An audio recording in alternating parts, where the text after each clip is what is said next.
Olá, sejam muito bem-vindos a mais uma edição do nosso Expresso União. Hoje é segunda-feira, dia 20 de junho, e o Expresso União já está no ar.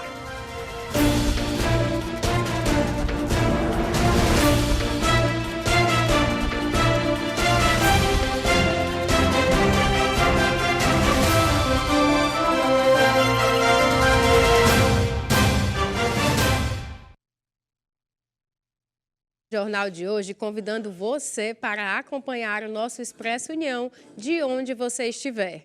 Ao mesmo tempo em que eu estou aqui, estamos sendo transmitidos também em nossa plataforma de vídeo. Basta seguir o passo a passo para não se perder pelo caminho. É só você acessar o canal, se inscrever e acessar todos os nossos arquivos, conteúdos anteriores, se inscreve no nosso canal também. E, claro, nossos programas ao vivo vocês também podem acessar. Viu como é simples? Tá aí, fica a dica para vocês. E agora nós temos uma matéria sobre a secretária de Saúde que fala um pouco sobre as arboviroses. Olá, sou Sara Mendes, secretária executiva de Vigilância e Regulação da SESA, e venho falar um pouco sobre o cenário epidemiológico das arboviroses no estado do Ceará.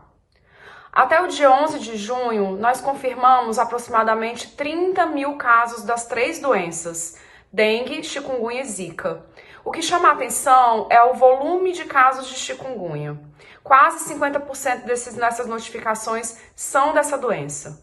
É importante a gente reforçar o papel que a população tem na prevenção das doenças que são transmitidas pelo Aedes aegypti. 80% dos focos do mosquito está na residência das pessoas. Faça o seu papel, faça a sua parte, busque esses focos e elimine-os de sua casa. Mudando de assunto, você sabe a importância de cuidar da sua saúde auditiva? Confira na matéria. O escapamento barulhento de algumas motos que rodam na cidade, aquele passageiro inconveniente do transporte coletivo que ouve música e vídeos sem fone de ouvido e até mesmo aquele vizinho músico que capricha no amplificador. Comportamentos inapropriados como esses são potenciadores da poluição sonora. E não para por aí, a televisão que você está assistindo agora, o forno micro-ondas, a geladeira também causam excesso de sons. O grande problema é que, dependendo do volume e da frequência desses ruídos, podem surgir danos irreversíveis à audição. É o que alerta a Organização Mundial da Saúde. De acordo com a OMS, as pessoas começam a perder a audição quando são expostas por períodos prolongados e repetidos a sons a partir de 85 decibéis, o equivalente ao ruído do liquidificador. Na escala de decibéis é possível ver que o tic-tac do relógio e sussurro têm sons menos ofensivos.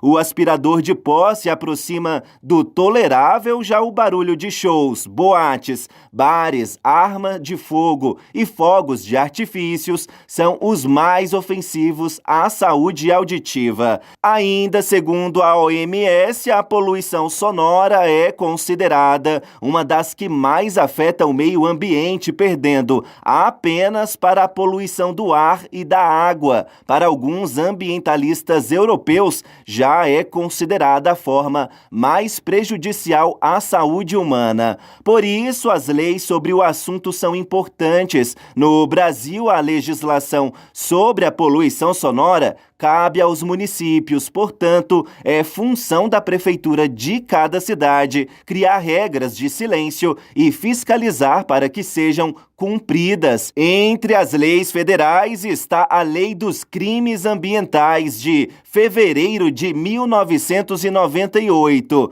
No artigo 54, determina causar poluição de qualquer natureza em níveis tais que resultem ou possam resultar em danos à saúde humana pode resultar em pena de reclusão de 1 a 4 anos, além de multa. No DF, existe a Lei Distrital 4.092 de 2008, popularmente conhecida como Lei do Silêncio. Os especialistas do assunto alertam que a morte das células auditivas é lenta e irreversível. Por isso, quanto menos barulho e ruídos no ambiente, melhor vai ser para a saúde dos ouvidos. Falando agora dos acontecimentos aqui do Ceará, em Fortaleza, postos de gasolina já repassam valor com aumento. Os postos de combustíveis em Fortaleza começaram a repassar o aumento nos preços da gasolina e do diesel ao consumidor. Na capital cearense já foram observados no último sábado postos cobrando R$ 7,99 pela gasolina comum. A alta nos preços, entretanto, começou a ser aplicada às distribuidoras no último sábado. O reajuste foi anunciado na sexta-feira pela Petrobras. O preço médio de venda de gasolina da Petrobras para as distribuidoras passa de R$ 3,86 para R$ 4,06 por litro. Para o diesel, o preço médio passa para as distribuidoras de R$ 4,91 para R$ 5,61 por litro.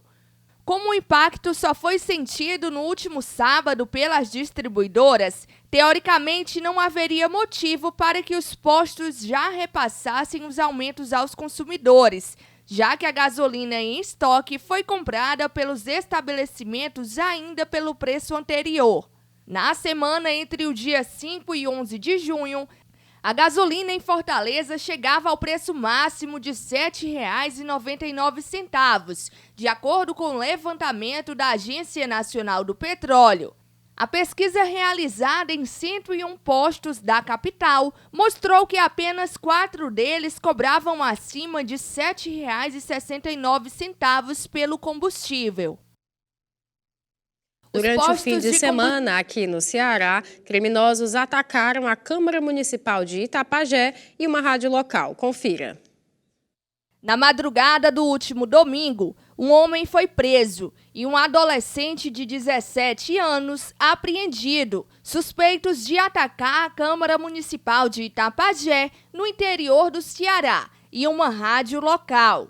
Os ataques teriam sido motivados, segundo a Polícia Militar, como resposta dos criminosos pela morte de um traficante durante um confronto com os militares. De acordo com a Polícia Militar, os criminosos usaram coquetéis Molotov e explodiram vidraças, tanto da rádio quanto da Câmara Municipal. Eles foram capturados horas depois do crime. A Secretaria da Segurança Pública e Defesa Social informou que a Polícia Civil autuou em flagrante um homem de 26 anos, suspeito de crime de dano qualificado e tentativa de incêndio qualificada contra um órgão público municipal e uma emissora de rádio particular do município. O homem foi identificado como José Henrique Souza dos Santos, que possui antecedente por tráfico de drogas. Ele foi conduzido para a Delegacia Regional de Itapipoca, unidade plantonista da região, por uma equipe da Polícia Militar. O adolescente também foi levado à unidade após a dupla ser avistada em situação suspeita próximo à região do crime, na madrugada do último domingo, segundo a Secretaria da Segurança Pública e Defesa Social. O caso foi registrado na Delegacia Regional de Itapipoca e será transferido para a Delegacia Municipal de Itapajé, unidade policial que dará prosseguimento às diligências. E mais uma vez, reafirmo que junto comigo e com nossa equipe, você pode sim fazer parte do nosso jornalismo. Temos 2 canais diretos com vocês de casa, o nosso número de WhatsApp, que é o 859-8101-0984, esse mesmo que está aparecendo aqui na tela, e também temos o e-mail, que é o jornalismo@redeunião.com.br. Lá você pode mandar a sua denúncia, sugestão de pauta, enfim, sua contribuição é muito bem-vinda. Agora nós vamos para um breve intervalo, na volta temos muito mais notícias para continuar deixando você super bem informado. Não sai daí que eu volto já.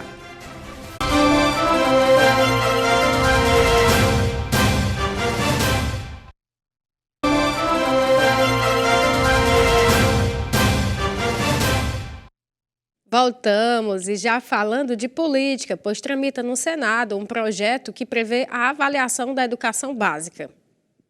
Tramita no plenário do Senado um projeto de lei para garantir que a qualidade da educação básica de todo o país seja avaliada todos os anos.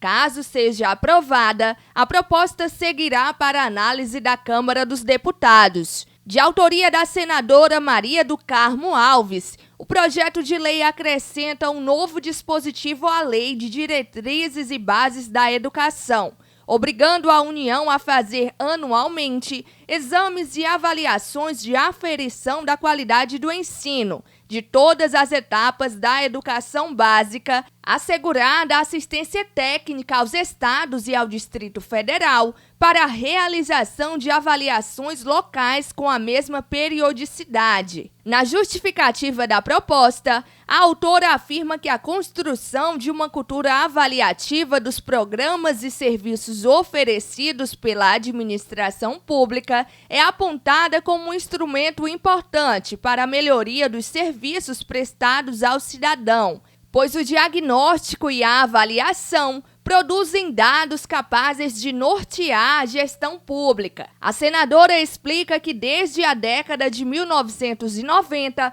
já existe o sistema de avaliação da educação básica, cujos exames são aplicados de 2 em 2 anos. Em 2020, lembra ela, que uma portaria do Ministério da Educação recomendou que as avaliações fossem feitas anualmente. Para a senadora, o diagnóstico anual do aprendizado passará a ser reconhecido como imprescindível para o progresso da educação, pois os dados sobre a qualidade da educação são essenciais para que a sociedade e os gestores públicos possam melhorar o ensino. Além disso, cada estado poderá definir onde é mais proveitoso investir seus recursos, com base nos dados das avaliações anuais. E a nova Lei Geral do Esporte foi aprovada no Senado. Foi aprovado pelo Senado o projeto que estabelece uma nova Lei Geral do Esporte. O novo marco legal aprovado pelo plenário reúne mais de 200 artigos e concentra em uma só legislação todas as diretrizes de funcionamento, regulamentação e organização do desporto no país. A proposta que seguiu para a Câmara dos Deputados pretende substituir a norma hoje em vigor, a Lei Pelé, que foi importante para o desenvolvimento do setor, mas já soma mais de 2 décadas. Uma das grandes inovações do texto, de acordo com a relatora da matéria da Comissão de Educação e no plenário, senadora Leila Barros, é a consolidação do Sistema Nacional do Esporte, com a organização de sua composição e atribuições. O projeto coloca como prioridade do sistema o fomento ao esporte educacional, estimulando a prática esportiva de base. Uma das ideias centrais da proposta, de acordo com a senadora, é justamente reforçar o espírito de inclusão social, da prática esportiva como formação de cidadania, de promoção de saúde, cultura e paz. Algumas iniciativas, como a criação do Fundo Nacional do Esporte e o cofinanciamento entre União, estados e municípios ao setor, estão previstos no projeto e deverão fomentar esse avanço. De acordo com Estevão Lopes, diretor da organização sem fins lucrativos Atletas pelo Brasil, no momento em que são direcionados mais recursos ao esporte por meio do fundo, priorizando a formação esportiva e o esporte para toda a vida, há um grande potencial para que se tenha uma maior eficiência dos programas. Ele também acredita que, por meio do Sistema Nacional do Esporte, haverá uma melhor coordenação das ações no âmbito dos 3 entes federados e das associações. Uma das novidades do texto é o dispositivo que promove maior efetividade no combate à intolerância nas quadras, com a criação da Autoridade Nacional para a Prevenção e Combate à Violência e à Discriminação no Esporte. Segundo a senadora Leila Barros, o órgão será responsável por elaborar políticas públicas de combate ao racismo, à xenofobia e à intolerância no esporte, especialmente nos estádios de futebol. Outra inovação da proposta é a tipificação do crime de corrupção privada no âmbito desportivo, possibilitando a responsabilidade civil e criminal de dirigentes esportivos, além da necessidade de ficha limpa para que gestores possam assumir a direção de clubes e entidades. Entre outros dispositivos, a matéria determina que as prestações de contas anuais de todas as organizações esportivas, exceto as de pequeno porte, deverão ser obrigatoriamente submetidas aos conselhos fiscais e às respectivas assembleias gerais para aprovação final. E o presidente do Senado, Rodrigo Pacheco, defende a divisão de lucros da Petrobras com a população. Entenda na matéria. Na última sexta-feira, o presidente do Senado, Rodrigo Pacheco, defendeu a criação de uma conta de estabilização de preços para controlar o aumento dos combustíveis. Ele divulgou nota à imprensa após a Petrobras anunciar mais um reajuste na gasolina e no diesel, vendidos às distribuidoras. Os novos preços passaram a valer no último sábado. No texto, Pacheco também lembra que o Senado aprovou várias propostas para enfrentar o problema. Em nota, o presidente do Senado afirmou que se a situação dos preços dos combustíveis está saindo do controle, o governo deve aceitar dividir os lucros da Petrobras com a população, por meio de uma conta de estabilização de preços em momentos de crise. Afinal, é inexistente a dicotomia da Petrobras e o governo, pois a União é acionista majoritária da estatal e sua diretoria é indicada pelo governo. Além disso, medidas semelhantes estão sendo adotadas por outros países em favor de sua economia e de sua população, declarou Rodrigo Pacheco em nota. Censo escolar e programa do MEC revelaram dados referentes à defasagem escolar no país. O levantamento é do Instituto Nacional de Estudos e Pesquisas Educacionais Anísio Teixeira. De acordo com os dados do INEP, no ano passado, a taxa de abandono escolar no ensino médio na rede pública mais do que dobrou. Em 2020, o percentual de estudantes que abandonaram instituições foi de 2,3%, enquanto que em 2021, a taxa foi de 5,6%. No ensino fundamental, a taxa de abandono escolar subiu de 1% em 2020 para 1,2% no ano passado. A rede privada de ensino foi a única que deixou de apresentar elevação e a região norte do país foi a que mais sofreu com o abandono dos alunos. Os números foram divulgados em 19 de maio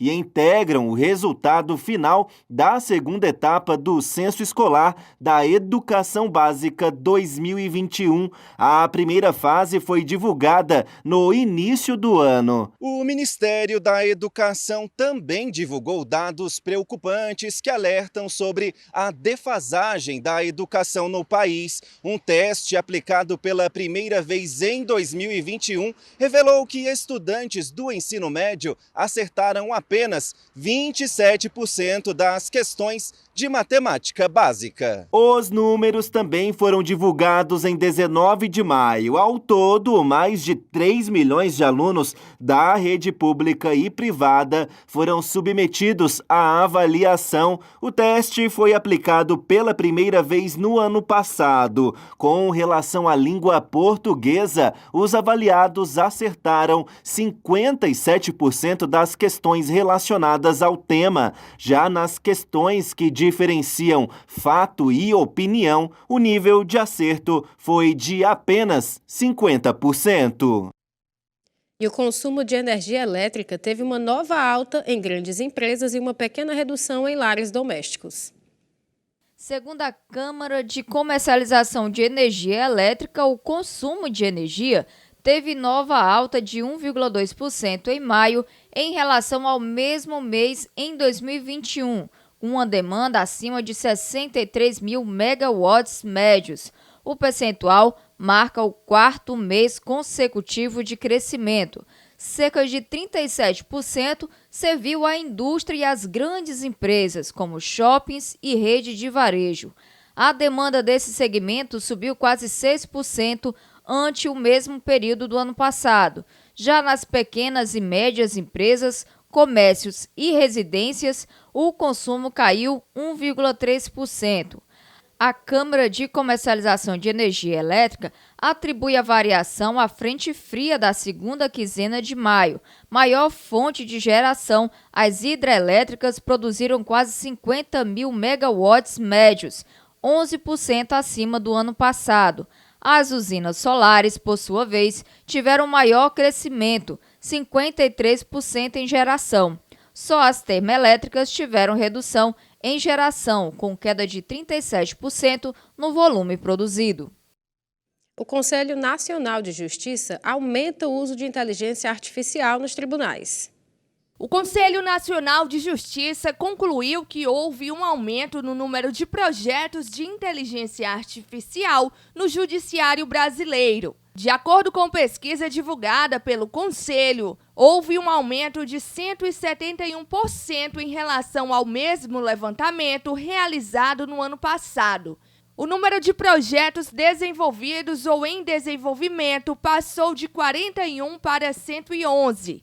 As ferramentas de inteligência artificial são usadas pelos tribunais para aumentar a produtividade e reduzir os custos dos serviços judiciários oferecidos à população. Segundo a pesquisa, os tribunais federais apresentaram a maior média de projetos por tribunal. Em seguida, aparecem os tribunais estaduais, que apresentaram uma média de 2,7. O Tribunal de Justiça de Rondônia foi o que registrou o maior número de projetos na edição em uso. No Tribunal de Justiça da Bahia, a assistente virtual chamada Sofia realiza a triagem automática de processos dos juizados especiais. O levantamento da pesquisa faz parte do programa Justiça 4.0 do CNJ, que promove ações para acelerar a transformação digital da justiça em todo o país. Nosso Expresso está chegando ao fim. É sempre muito bom estar aqui com vocês. Ótima segunda-feira, ótimo início de semana. E amanhã tem mais Expresso União. Tchau!